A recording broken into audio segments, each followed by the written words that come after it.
This week on Rockstar Superhero.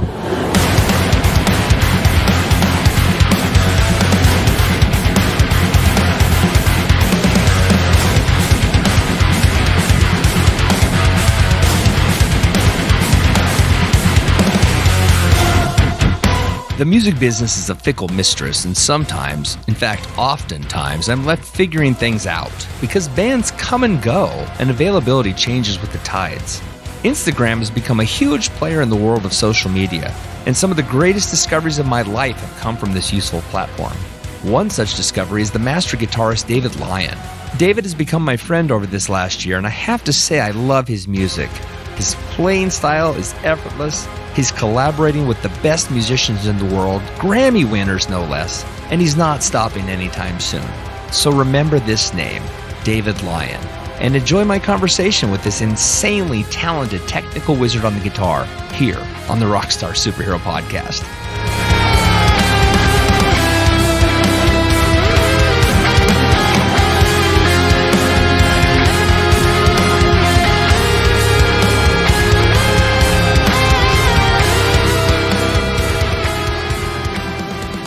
Had nothing going for me at all. I was working at Subway in Moreno Valley, and I was living at my girlfriend's house at the time, who is now my wife.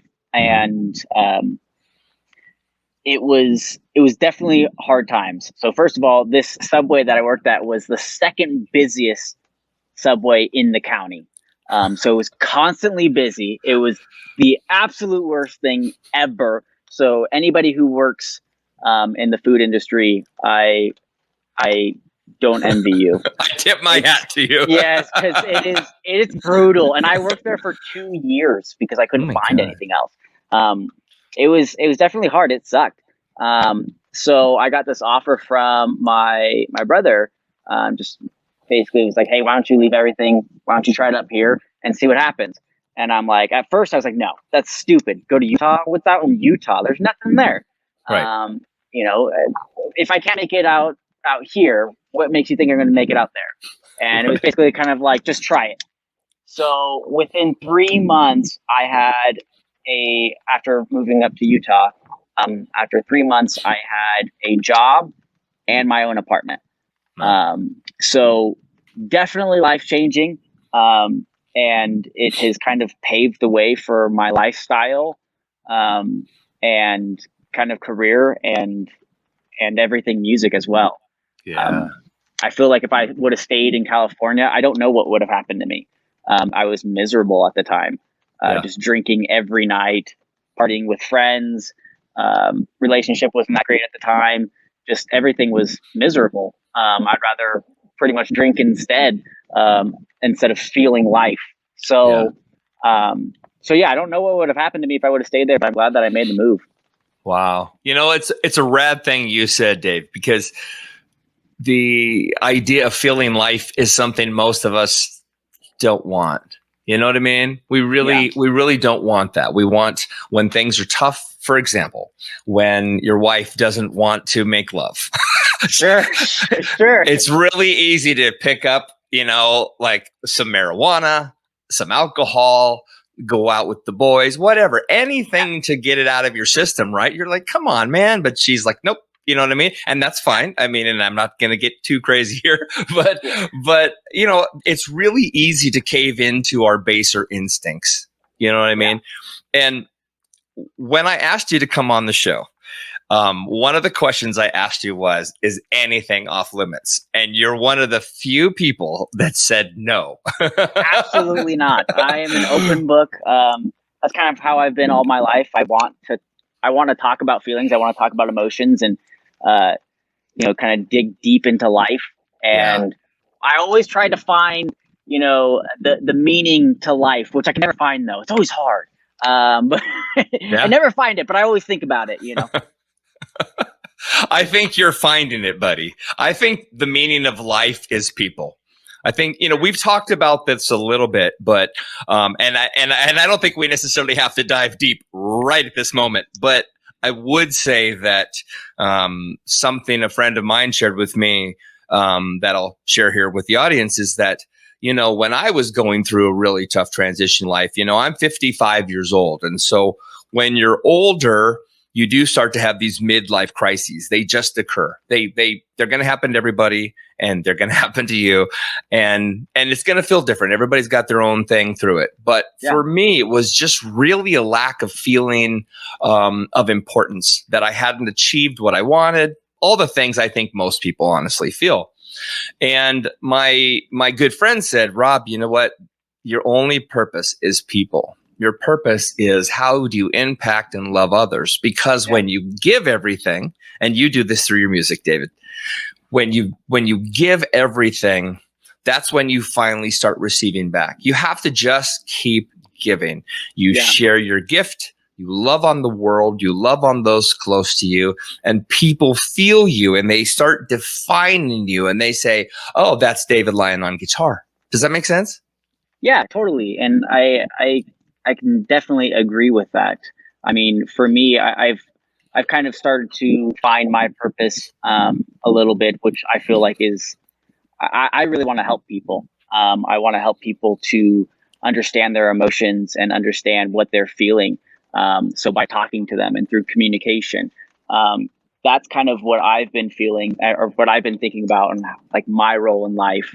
I have a wife and a child, and I feel like my job is to let them feel, and to really try to understand them, and really let them know that it's okay to feel certain things, and that we might not have to agree on this, but as long as we can talk it through and talk about it, that nothing is off limits. So for me, it's like, I feel like my way to help out is through at least just listening to people.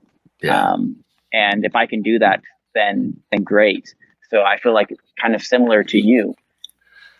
Yeah, I love it. When I was writing out questions, or at least coming up with thoughts to share with you today, one of them came upon your musical instrument of choice, which is an extended range guitar. Now just hear me out really quick. The extended range guitar fits your personality, my friend, because absolutely. Because it isn't just about the instrument's ability to pull off the notes you have in your head, but it actually represents you. It's a physical, it's an appendage that represents you through its extension. And what I mean by that is think about you, the things you've shared online, and even the things you're talking about today are emotionally based, and they're broad. There's this big, wide range of David Lyon. There is. It's just this huge impact thing, this big, giant circle. And it makes sense that you would be playing a big, chunky, extended range guitar, because you need all those extra notes. Does that make sense? It does. And I really appreciate that. I mean, like, I don't really classify myself as like a shredder or anything. I just try to use the notes wisely, and I don't just try to chug on the lowest note possible constantly. I try to put out some emotion in my music. That's kind of what I try. So I really appreciate you saying that. That means a lot. And also, the guitars always look funny on me, because, and I've had so many comments about this, about how big it looks on me, and I'm like, dude, I swear, it's just a normal size guitar, and I don't feel like I'm that small of a guy. You're not. You're just lean. Like, I'm 5'8", but like it does look huge on me. I don't know why. I don't know why, but it does. But I find it hilarious. I love it when people make fun of me for that, because that to me is funny. I think it's great. Well, it's weird that people make fun of you in general in anything, because my brain, from a distance, now granted, this is very straight talk we're about to have here, from a distance, you're pretty goddamn handsome. Okay. You're a very good looking guy. And the fact that, I mean, you're really lean, you're really muscular, you've got the cool ass tattoo, you've got the thing, man. And the funny thing is people have been giving you crap online about the mustache, or the lack of the mustache. And I find that so weird and hilarious that people are focused on your mustache. And I'm like, listen to the guy play, for one. And two, he already looks great. Shut up. Well, oh my gosh. Oh boy. Oh boy. Well, I mean, you're a really good looking dude, man. Yeah. I appreciate that, my dude. I would say that like I tried hard, but I kind of was a little bit born this way. I mean, there was a time that I got really, really heavy, so I did work my ass off actually. Yeah. But yes, I do appreciate that. It's actually really funny. There was a thing for a little while actually on Reddit going around. There was my videos were kind of actually being shared on Reddit, which I loved. It was cool. But I would kind of peep at some people's posts that they would do about me, and there's always all these comments about like making fun of my hair. But like I always thought it was funny because I knew that these guys weren't like, man, this guy really looks dumb or anything like that. They were just always like, oh, Zach Morris here. I didn't know that Zach Morris knew how to play guitar, from like Saved by the Bell or whatnot. Sure. Or like Macaulay Culkin. Like I always thought that was hilarious. And I still get those comments to this day, and I find them to be funny. And I love it when people do it. It's a nice little humor that I like. Yeah. No, I get it. The drummer from Yautja looks like what's his name? The Shia LaBeouf. Right. So everybody's always giving him grief like, oh, there's Shia LaBeouf playing double bass kick. You know what I mean? Yeah. Hilarious. Or the drummer from Red Hot Chili Peppers looks like Will Ferrell. Yeah. Same thing. And the answer is yes, they do. Yeah. It's funny. It's good though. I love it. I don't understand why people's first reaction on an online forum is to have something negative, something nitpicky to say about people. And it's actually a curiosity that I have in relation to you. And that is, artists tend to, we wear our hearts on our sleeves, right? I mean, this is who we are. So when there's any moment where somebody wants to twist what they think is our identity up and make it about something else, it knocks us off course a lot of times. And I'm wondering, has that ever happened to you? Because going back to that one video you have on your Instagram page that we talked about, which is you in your car screaming and yelling at the world, I would understand. I mean, I completely felt like I bonded with you in that moment. And it's actually why I wanted you on the show. You're an exceptional instrumentalist. Clearly a great songwriter. Clearly just a monster player. But it was your humanity and the fact that you exhibited it loud and online with an F-bomb every 5 seconds. I was like, that's my boy. That's the guy. That's the guy who I want to roll with. You know what I mean? So what happens to you when people give you shit online? Yeah. So it's interesting that you say that. I mean, I don't get a lot of shit online, but if I do, I don't let it faze me. And because you're right, like most people's first reactions to really anything is negativity, right? Yeah. And anybody that wants to go out of their way to be negative, that's honestly probably the highlight of their day. And anybody that's like that, I kind of feel bad for them. Yeah, very much. If they're trolling and like they're happy about it, I wouldn't go to those people for advice. Yeah. I'll tell you that. So it doesn't really bother me. If it was like my closest friend, maybe going, man, you suck bad, I would probably obviously have a conversation offline with him and be like, hey, I'm sorry you feel that way. Sucks, but I'm glad that you told me because sure. But like, I try not to read too much into those negative comments. People just suck for the most part. Yeah. And there's really not much you can do about it. I mean, if you can just kind of look past them and continue to move on, that's probably the best thing that you can do. I mean, as long as you're continuing to progress, whether it's on your art or your job, your career, or, weight, whatever it is, as long as you're continuing to progress, then fuck everybody else. Yeah. Because you're still on this journey, right? You're on a journey. And so like, if somebody said that maybe 10 years ago that I sucked, you're probably fucking right. Or even 5 years ago, whatever, it doesn't matter. But like, this is a journey for me. So who I am today is not who I was last year. Completely different. So I try not to look into them too much. Just kind of put your head down and move forward. I think there's better things to worry about than what other people have to say about you. But I feel like there was a second part to your question there that I kind of skimmed over. It's okay. I don't remember what it was. Okay. But I will say this. What I love is you're active. I love that you're real. And I think really it was just me saying out loud that I love that you shared that moment with us. Right? Yeah. It's really important. Transparency is one of the most, if not the most important thing any human can exhibit, because we're all wondering why nobody loves us. Well, it's because we're faking it all the time. And if we would just stop, you're going to piss off almost everybody. And it's perfect because they'll all go away. And then it'll leave space for all the people that have been waiting for David to open his doors. Yeah, you're 100% right. I mean, the thing is, I'm very transparent with everybody I talk to. So why the fuck would I be transparent on social media? Why wouldn't I be transparent, right? On social media. So it's about people really want to know who you are. I mean, if they don't want to know who you are, they probably wouldn't follow you. And so they want to get to know you. So why not let them? And if you're okay with sharing yourself out in the world, then do it.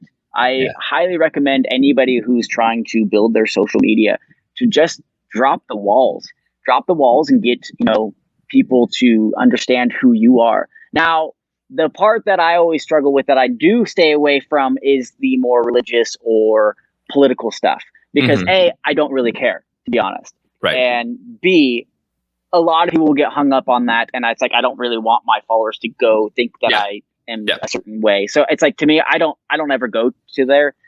Now, if you are an artist that is doing that, I think go for it. Totally fine. If that's who you are and if that's important to you, fucking do it. Yeah. But for me, that's not important. But I try to make things as real as possible. I try to make things as fun as possible, and also, very positive. I try to stay positive. I feel like I'm somewhat a positive person. I definitely don't get mad a lot. That's for sure. I'm a pretty, easygoing guy. So, whatever I share on social media is pretty much who I am. Yeah. I love it, man. I just think you're fantastic. And it's real easy to love your music because you are such a real guy. Let's talk about the music a bit before we get into the dark stuff. Sure. Let's do it. Going back to the extended range guitar, when I first saw your videos, I thought you were playing a Strandberg, but you're not. You're playing a GOC. Is that correct? Yeah, that's correct. Yeah. So you're endorsed by GOC? Yep. I have been since not this April, but the April before. Wow. So cool. So I found out about them through one of my favorite guitarists. And I was like, hey, how do I apply? How do I get this guitar? And I fell in love with them because of the look. I mean, they looked like Strandbergs, right? Yeah. A little bit cheaper. And immediately, as soon as I got it, I was like, oh my God, this is awesome. So then they, as kind of time went on, my endorsement went on with them. I kind of asked for something a little bit more specific. And so they made me the color that I wanted. That nobody else has that color. And I am pretty stoked with it. Yeah. So. Yeah. It's a gorgeous, first of all, it sounds killer, but it's a gorgeous, gorgeous instrument. What is that color, if I may ask? It's like a light blue. That's all I said. I was like, do something light blue, sky blue. I don't care, but make it look dope. And I don't know what color it is, but I really like it. Yeah. But yeah, I really enjoy it. That's cool. Have you ever checked out, because you love that extended range? Have you ever checked out the Variax guitars? Are you familiar with them? No, I'm not. Okay, so do you know the band 12 Foot Ninja? Yeah. Okay, they play Variax guitars. So they're like a line. They're like a MIDI guitar that runs through like a line 6 converter, so they can turn off strings and they can detune the guitar immediately.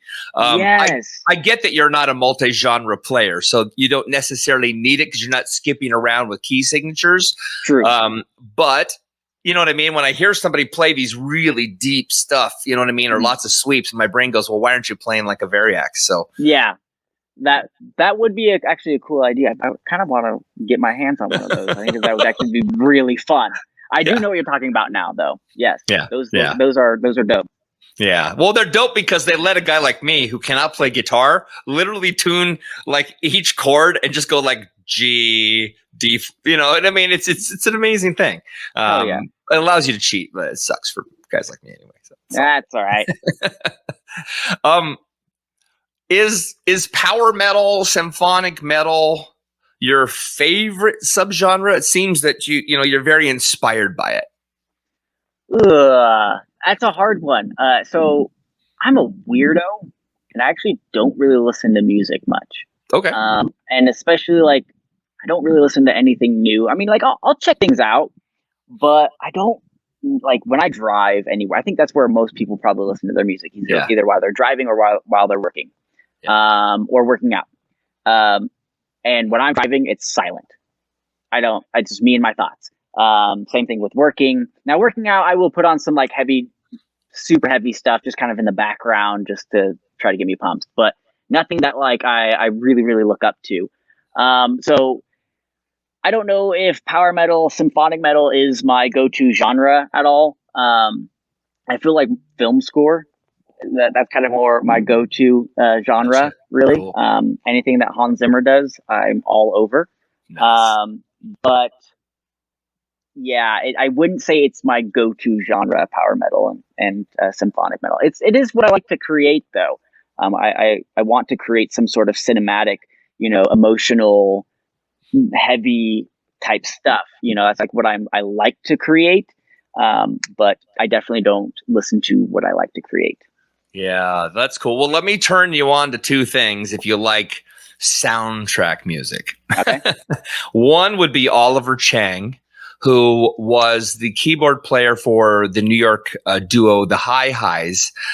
He also has 3 what I call animal projects, and he does a whole bunch of tribal-based stuff. It's fantastic. Hell yeah. Yeah, and the second is a guy named Josh Graham.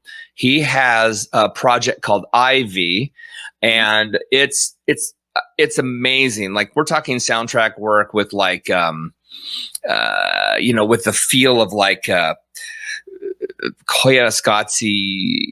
He has a thing called Mind Blackheart, which is that he basically takes you into the darkest parts of man's chaos and existence. Oh boy! And it's all done through all done through these really super dark visuals. He is friends with oh my gosh, Darren Aronofsky. Okay. The director who made Mother and Requiem for a Dream. So as you can imagine, if it's that kind of thing, probably dark. It's a little dark and quite out there. But that sounds interesting. You're gonna have to link me to that. I will totally check that out. I will. It's really, really great stuff. Well, since you say you sit in silence a lot, where do you get your influences from? You have to have them from somewhere. Yeah. I would definitely say probably this is going to be the worst answer ever, but just living life, honestly. So I feel like, and you may have to know me, that's the thing, but like I feel like when people listen to my music, at least like my friends and my family members, like they go, "Oh yeah, that's totally David." Like I can hear him like almost while he plays, just because I wear my emotions on my sleeves quite often, and it comes out in my music. Right. So oftentimes I actually call my own music very cheesy because I know which parts they're kind of coming from in my life, because like I said, I pretty much spill my own emotions into my music. So really, it's kind of more life experiences is where I pull the main influences from. However, I'm also a huge, I do love metal. I don't want you to think that I don't listen to any metal at all, or I've never listened to metal. That'd just be bullshit. But like, there's like a point where I just didn't listen, like I didn't take in as much anymore. Like when I was younger and I was like, 14, 15, 16, I was taking in as much music as possible. Give me all the metal. I want to hear it, and so really what kind of, I feel like where my music is driven from is like Protest the Hero, the Human Abstract, things like that. That is, that's maybe where you kind of hear that, that power metal kind of Right. from. It's kind of more driven from that. And then also I got the idea of the whole orchestra and symphonic metal is like from Fortress, from Protest the Hero. Oh, wow. They had it like kind of way in the background. So I used to listen to the instrumentals of that album all the time, at least like once every day. And you can really hear the orchestra stuff going on. And I always was like, I wish that this was louder. I wish that this was up front. I wish that it was more often. And it was like, what if you can do that? What if there was something like that where out there that was, just as metally, but more orchestrated and more of the orchestra. So that's kind of what really drove me to do this sound. That's where it kind of all stemmed from. And then anything after that, I pretty much have just taken in life experiences and molded it to that sound. Wow. So that makes a lot of sense. I mean, it actually clarifies it quite well for me. My brain, and I'm limited in some experiences. So here I am, this 55-year-old guy. I listen to all genres. I listen to all styles. And yet I definitely, like you, I pick things I like and I kind of just stick with those. I might check out a million things, but come on, we don't have time to listen to and go nuts for a million things. But one of the things I hear when I hear your material, and clearly you didn't mention it, so I'm way off, is Evergrey. I totally hear a touch of blessing in your material, and I can't necessarily say why, but it just, there's a certain thing in there, a little bit of Symphony X too. Okay, I'm going to be horrible. I don't know if I've ever listened to Evergrey. That's okay. God so bless us all. No. I apologize. Well, so I want you to go listen to A Touch of Blessing by Evergrey. Okay. Actually, listen to that whole album. The last piece, I can't remember what it's called, but it's basically an anti-religion piece.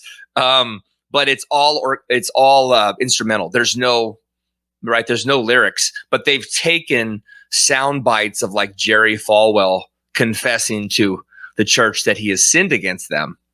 And it's a whole, piece about sort of man and pastors sinning against their churches. It's unbelievably cool. And I grew up in a church, and I'm like, yeah, you tell them, man. I love that. That's awesome. That's a cool concept, actually. I highly recommend you check that out. I'm all about concept albums, by the way. All about concept albums. Good. Everything that I do has to have some sort of concept. Well, so that leads to my next question, because your main thing, your main squeeze is Chronicles, correct? Yeah. Okay. Yeah. I mean, that's the physical representation of David Lyon. Correct. And the name Chronicles alone tells me, especially if you're into concept albums or in sort of repeating patterns, that it's about you. It's about your life. It's about your marriage. It's about your child. It's about where you're going. And I bet you I'm right. Nailed it. Yes. Pretty much. It's more of like each album is going to be probably about a specific time in my life. And it'll be about they're basically just giant metaphors as well. And there's going to be at the end of we're only going to have a couple albums probably be done. Like we don't feel like we need to drag it on forever. But I think even at the last album, there's going to be even a bigger metaphor that's going to tie everything together. So it's definitely about a time period in my life for sure. Each one will be, and it's kind of about, what I've also learned along the ways and things like that. And then there's stuff that's like a little secretive to me as well. So yeah, I love it. Devin Townsend did that. Speaking of Devin Townsend, as you can see, my cool freaking Devin Townsend shirt I have on. Oh, yes. But yeah, he did the same with his 4-album cycle there in 2009. Did he really? Yeah. Let's see, it was Key and Addicted and Deconstruction and can't remember the other one. There's 4 albums, and it's all about sort of a lifespan, right? Devin Townsend's life sort of told through metaphor, as you had mentioned before. And so I love this. I love what you're doing. The material is gorgeous, as I've said over and over, and already embarrassed you enough today. Well, I do appreciate it. I do. Yeah. Thank you. Good. Well, so how much has being a husband and a father informed or forced change on your life? Because I've had those experiences, and I know they can flip you over and snuff you if you're not careful. So how does it work with you? Yeah. So I was actually just telling somebody about this, and I can't remember who it was. Anyways, so right before my daughter Mars was born, I think I was trying to wrap up the second Chronicles album, and I was working my ass off, staying up super late, trying to get it all recorded and ready to go, which it's still just sitting there, by the way. But yes. This is the interesting part, because I thought that once Mars was born, I was never going to have free time ever again. Like, this was going to be the end. Yeah, it's the end of your life. Yeah. It's the end of your life. That's what everybody tells you. That's it. Because it is. Not really. It depends. I think it also depends on perspective and who you are as well. So for me, it was like, I got to get this done. I probably was not present in my wife's pregnancy for like the last month because I was just working my ass off trying to get this done. Like, I have to get this out. I got to get this done. And anyways, as soon as Mars was born, I was probably back to playing music within 2 weeks, and figured out how to work around the schedule. And now Mars has a really unique schedule. Her bedtime is probably in about like 30 minutes. So we have this very unique schedule, and we have it down. And I'm able to now work around this. So I have my day job that I'll do. And I'll get done with that. Then I'll go hang out with Mars for as much as I can before she goes to bed. And then after that, it is music time. And then it's come down for dinner and then back to music. So it's all about just kind of making a schedule and sticking to it. And of course, on weekends, I get to have my fun. But like, music to me is also work.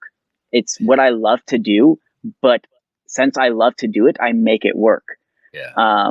And it's, for me, as my daughter was born, one thing that I've been trying to work on, and the one thing that I think is very important, is being present in their lives. I understand how quick she grows up. A lot of people, some parents don't, but you obviously see it. They grow up real quick.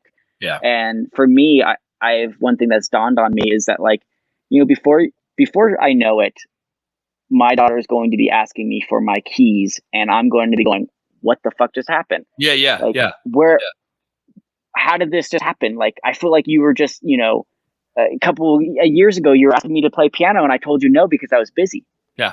And then you're like, crap. And you're never going to get that time back. Yeah. So for me, it's very important to be present in her life, and then making it work to where I can still do the things that I want to do as well. Yeah. So it's kind of about just prioritizing your life. So has it changed? No, actually, yes, actually it has. It's gotten me more prioritized and more organized in what I do. And I love it, actually. So for all you parents out there or about to be parents, like, don't think that your life is going to end as soon as you have a child, because it's up to you. Yes. That's the thing. It's all about perspective. If you want your life to be over, then it'll probably be over. But if you want to keep on continuing what you want to do, you'll figure it the fuck out. Yes, you will. And the lyrics, "The Cat's in the Cradle," are 100% correct. If you don't put the effort in, that will be you. Your kids will pick up the car keys and say, "See you later, Dad," and you'll die, and they'll say, like, "Oh, I never knew my dad." Exactly. And that's what I don't want in life. It's like, and this is kind of like really deep and like sad, but like the last thing I want is, like, for when I die, like, my daughter to be like, yeah, he was a good guy. And it's like, that's it. That's it. Like, that's the last thing that I want, And so it's like, the more present I can be and more the more I can be there for her and grow with her, because I'm going to grow as well.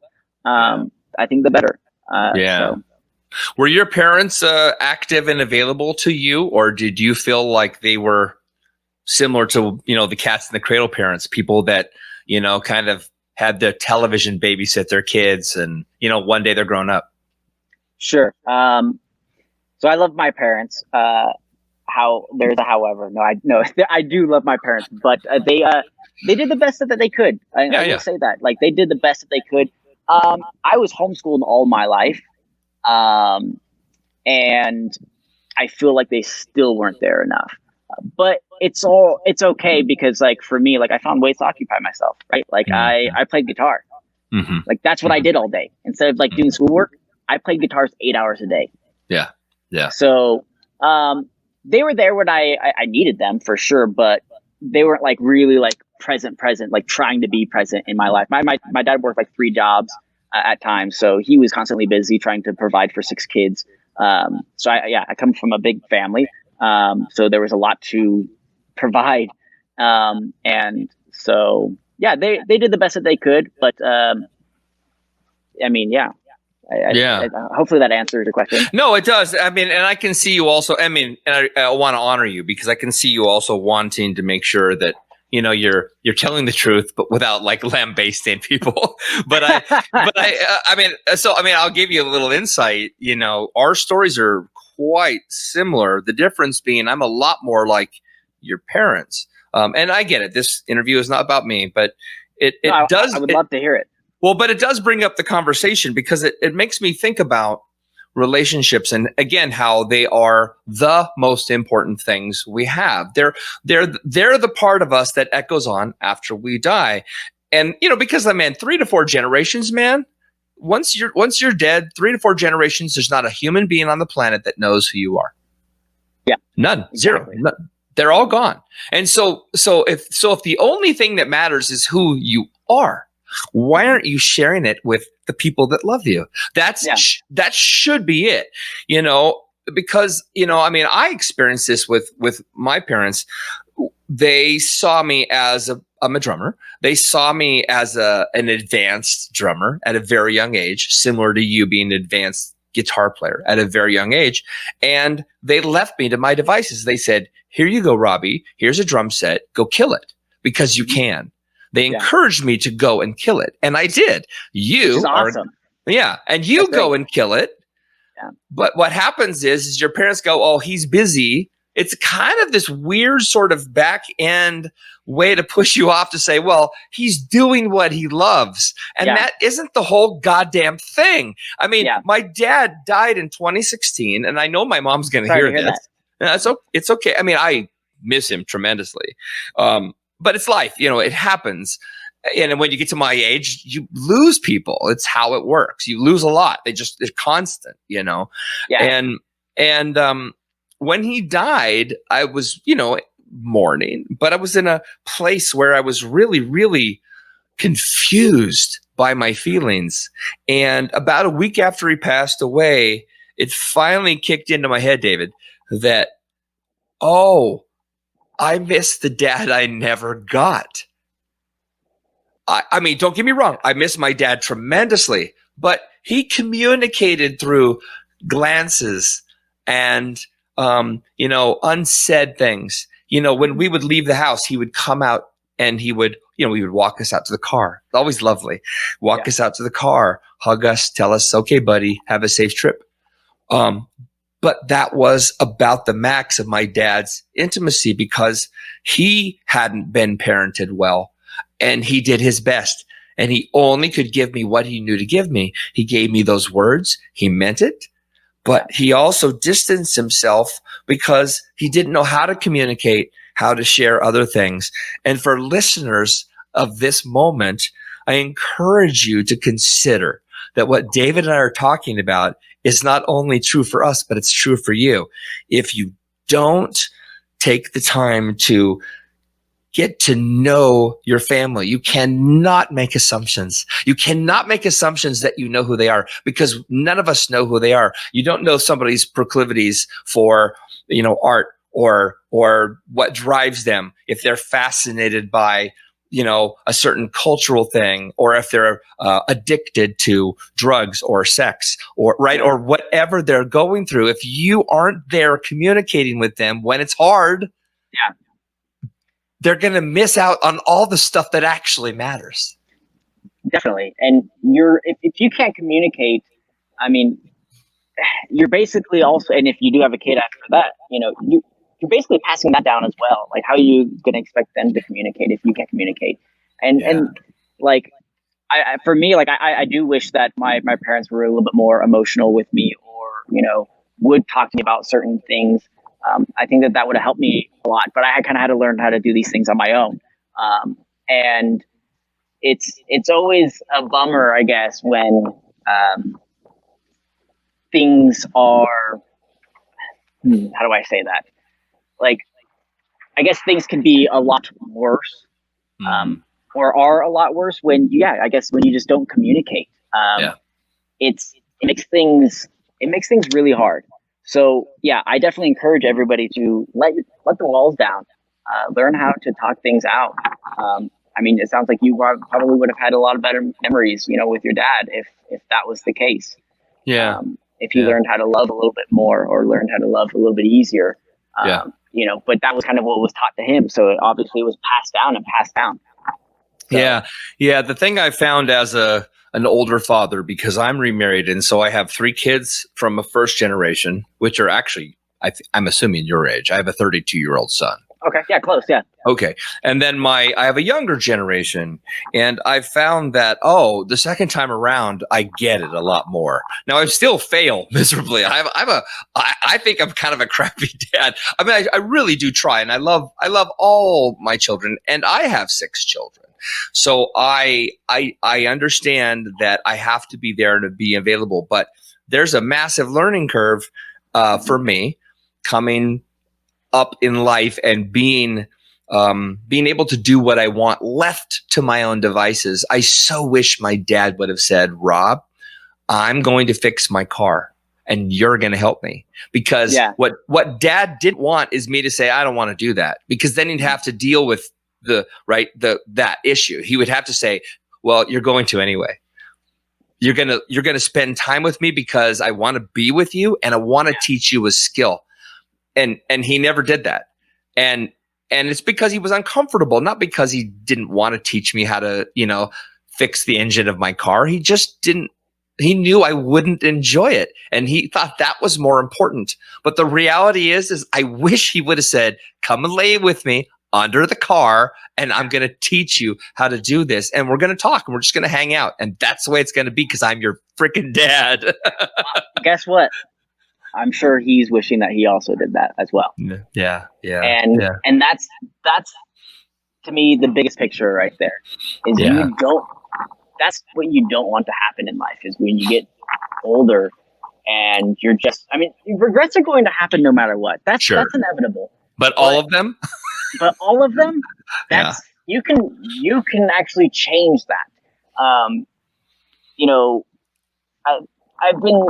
guess my biggest thing is, like, your life you can control. You really can. Mm-hmm. There's certain things in your life that you can't control. So I try to not go towards those things. It doesn't make sense. It doesn't make sense at all to go towards those or try to fix those things. You can't control it. Right. But the things in your life that you can control, fucking fix them. If you don't like something, fucking fix it. And I understand it's not that easy. Uh-oh, that's some wind coming in. That's okay. Okay, I was gonna say, if it gets too loud, let me know. I can go inside. That's all right. We'll edit if we have to. We're good, buddy. Okay. So focus on the things that you can control, and these things like, being there for your kids, or teaching them when they ask you to, for them to teach you something. You can do that. You can stop what you're doing and teach them, right? Yeah. Like, you have control over that, and the less that you can regret at the end of your days, the better. For sure.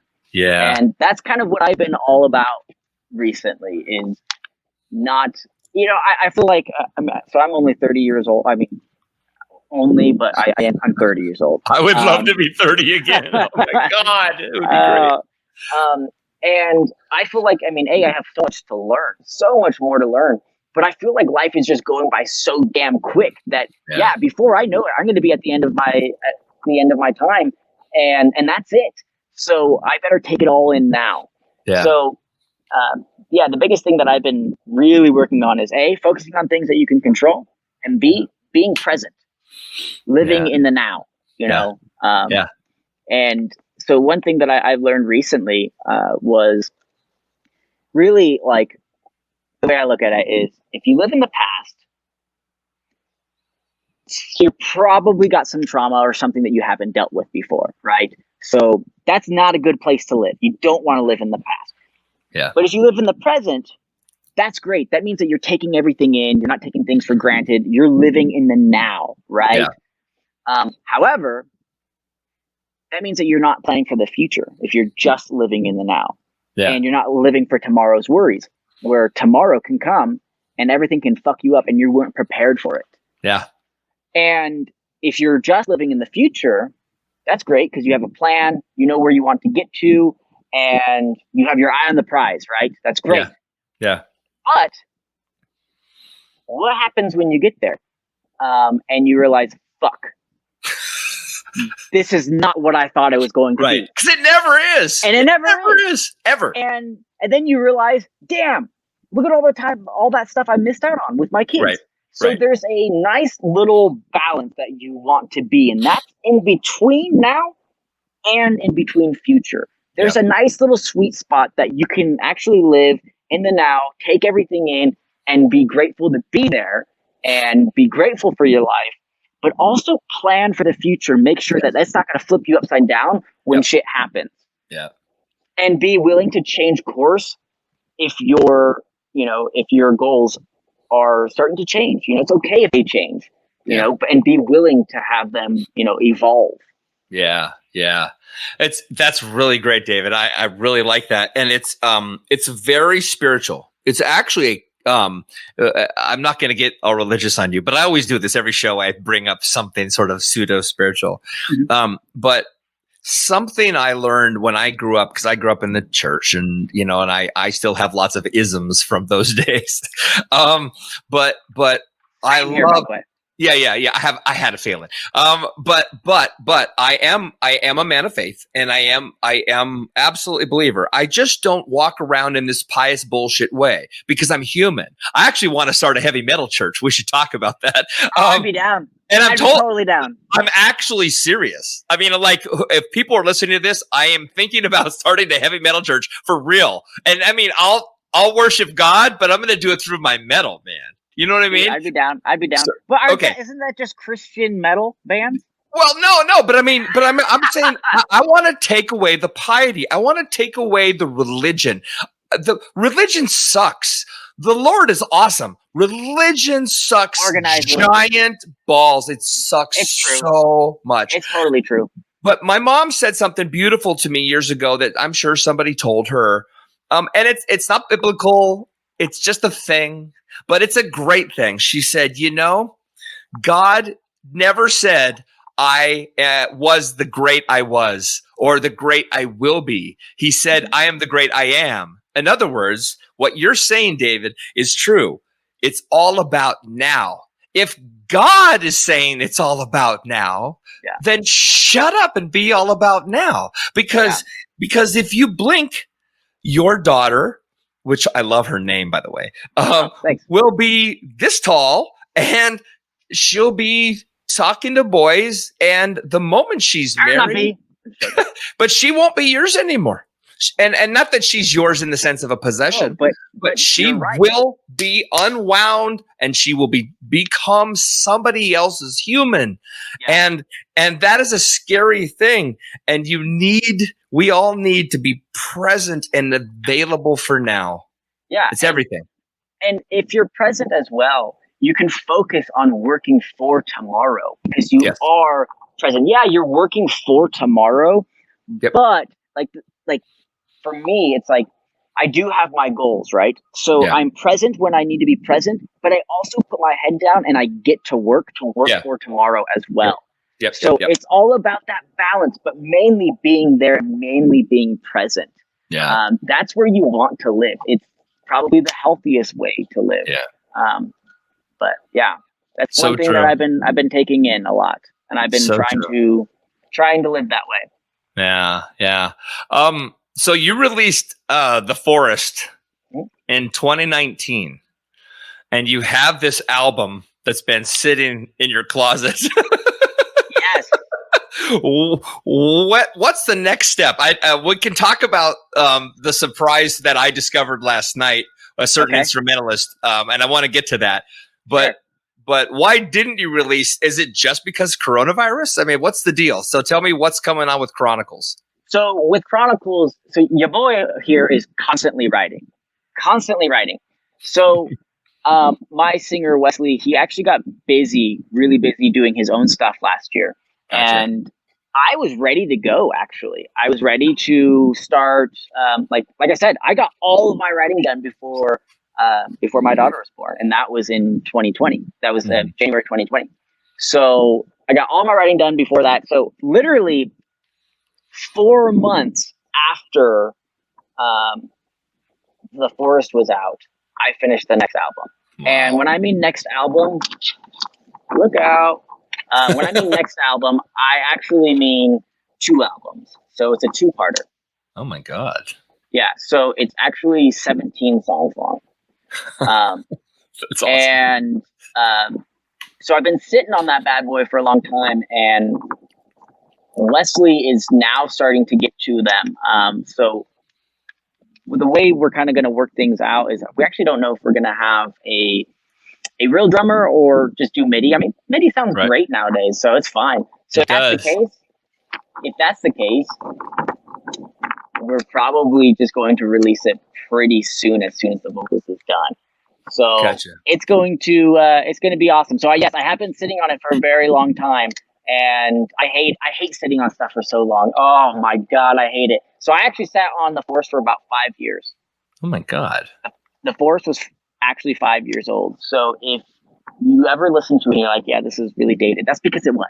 I hated it when it came out. Couldn't stand it when it came out. It didn't turn out how I wanted to. And it was just old. It was so old.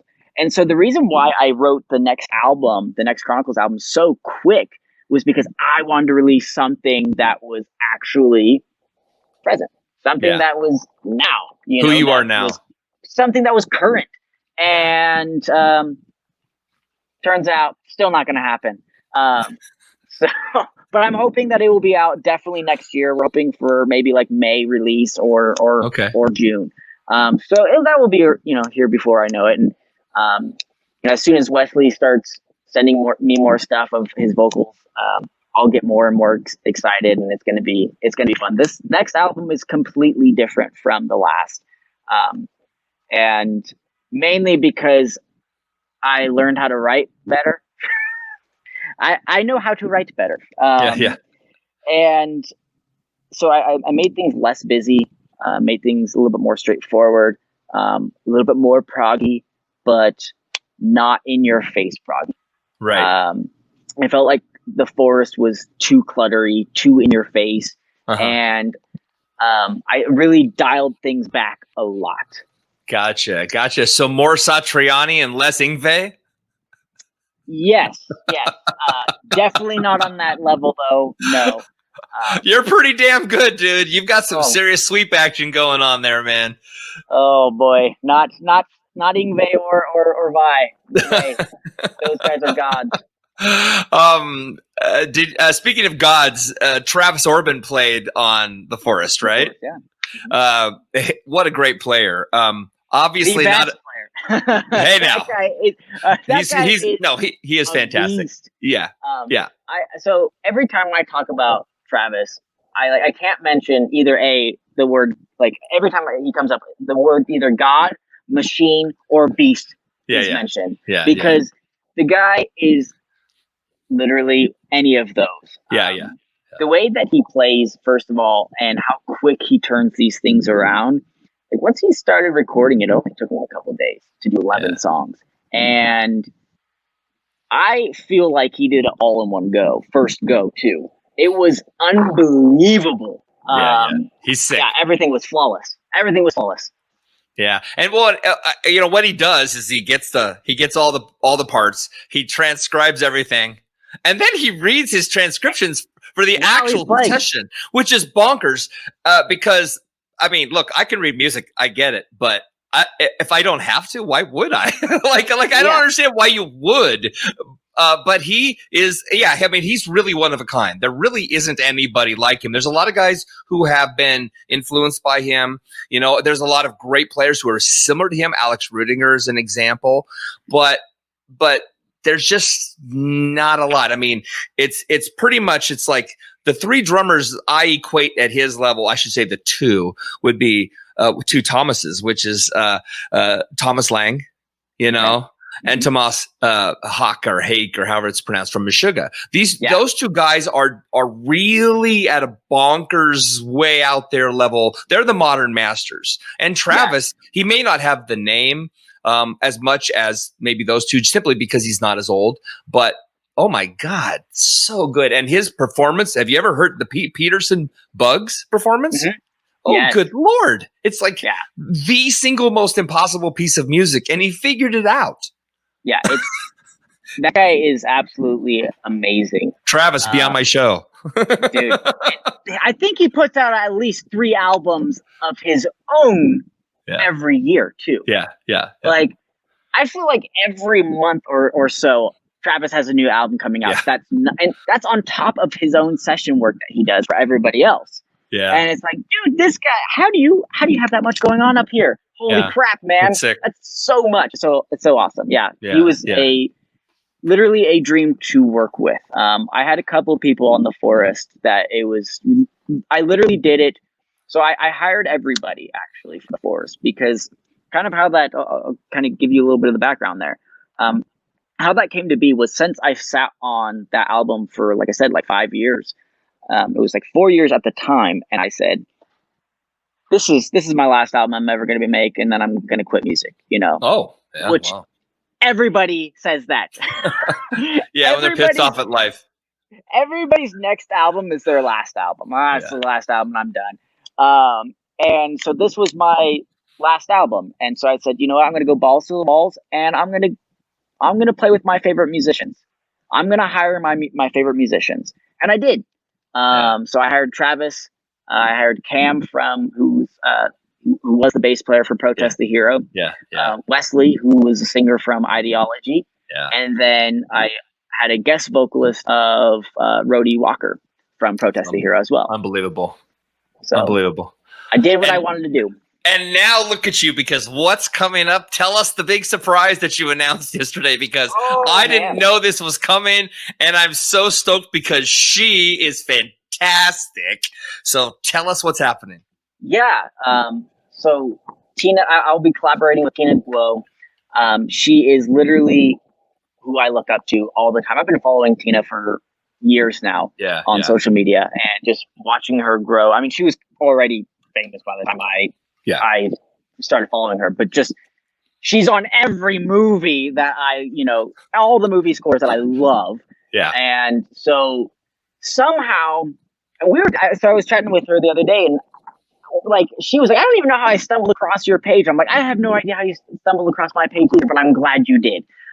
She's like, I just saw your comment, and then I decided to click on it. And then from there was like, holy shit, who is this guy? Yeah. And I'm like, I don't know who this guy is. I'm just some guy eating dinner with my family at the time. That's all. I literally was eating dinner. And all of a sudden I see these likes come through from Tina Guo, and I'm like, what the hell's going on here? And I'm like, what? And then all of a sudden I see a comment come through. I'm like, what? She's commenting on my stuff? What is happening? It's like President Obama. Yes, for me, that's like, I think if President Obama commented on my shit, I'd be like, yeah, fuck it. Yeah. This is Tina. I probably wouldn't care. But this is Tina. And I was like, holy hell. And then all of a sudden I see a follow come through. And I'm like, she's following me? Yeah. And then she has like 1 million followers, and she's following little David Lyon. And I'm like, what the hell? Little 5'8" David Lyon. And then all of a sudden I get a message from her. Oh my God, she's like, dude. Hey, I like your music. Like, this is the style that I would love to do. Like, and you are doing it. Like, I want to collaborate. I'm like, Incredible. yes, please. Yes, please. Yeah. So we have some cool things in the works. Some stuff I even can't talk about, but like we have some really, really cool stuff coming out, and yeah, I'm excited. I'm beyond excited, actually. Yeah. Well, here's the thing, man. And it's the case with every musician I've ever talked to. The biggest guys. I mean, I've talked to some big, big, famous people, right? And they all say the same thing. I've never felt like I've qualified, but apparently I've done something that people like. And that's good enough. And just accepting that, and like you said before, being in the moment is exactly why these things are happening. I mean, I consider this great joy to be talking to you now before all hell breaks loose, because I really do think, similar to the Rowan Stevenson thing with I Built the Sky, that you're on the cusp of something so significant that you won't believe it when it happens. Because when I talked to Rowan the other day, he just can't fathom, which is crazy. He can't fathom that anybody is listening to his stuff. He's just doing it because he likes it. He loves it, yeah. And that's awesome. It's epic. Yeah, it is. It is. That guy is phenomenal. That guy is so good. So good. I actually clicked on his live link the other day, and dude, he was chatting it up with random people. Yeah. And I'm like, that is so awesome. Yeah. So cool. Unbelievable. And I loved it. But yeah, dude, I appreciate the kind words, man. I hope that, something good comes of this. I hope that, I start to go places, and, we'll see.